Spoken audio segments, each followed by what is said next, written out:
صحیح بخاری حدیث نمبر 87۔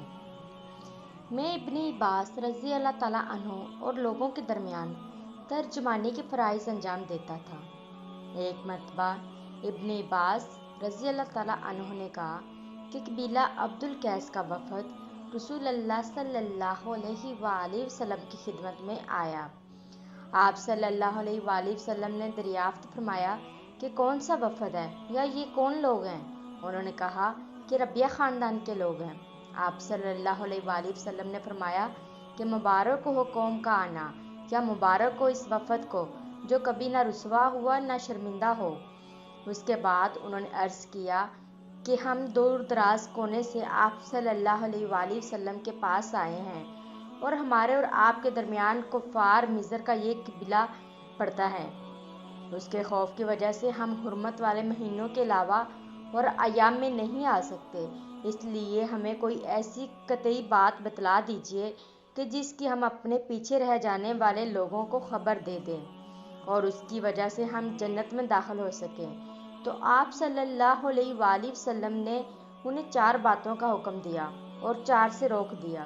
اول انہیں حکم دیا ایک اللہ پر ایمان لائیں، پھر فرمایا کہ کیا تم جانتے ہو کہ اللہ پر ایمان لانے کا کیا مطلب ہے؟ انہوں نے عرض کیا اللہ اور اس کا رسول زیادہ جانتے ہیں۔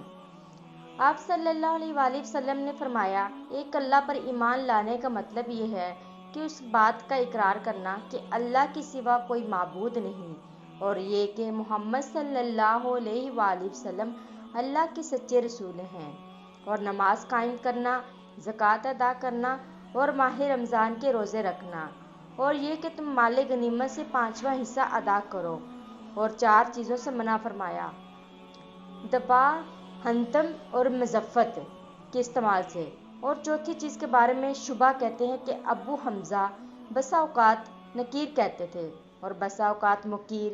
اس کے بعد رسول اللہ صلی اللہ علیہ وآلہ وسلم نے فرمایا کہ ان باتوں کو یاد رکھو اور اپنے پیچھے رہ جانے والوں کو بھی ان کی خبر دے دو۔ حدیث نمبر 88۔ نے ابو وہاب بن عزیز کی لڑکی سے نکاح کیا تو ان کے پاس ایک عورت آئی اور کہنے لگی کہ میں نے عقبہ کو اور جس سے اس کا نکاح ہوا ہے اس کو دودھ پلایا ہے، نہ تو کبھی مجھے بتایا ہے۔ یہ سن کر عقبہ نے کہا مجھے معلوم نہیں کہ تو نے مجھے دودھ پلایا ہے۔ تب سوار ہو کر رسول اللہ صلی اللہ علیہ وآلہ وسلم کی خدمت میں مدینہ منورہ حاضر ہوئے اور آپ سے اس کے متعلق دریافت کیا تو آپ صلی اللہ علیہ وآلہ وسلم نے فرمایا کس طرح تم اس لڑکی سے رشتہ رکھو گے، حالانکہ تمہیں اس کے متعلق یہ کہا گیا ہے۔ تب عقبہ بن حارث نے اس لڑکی کو چھوڑ دیا اور اس سے دوسرا خاوند کرا لیا۔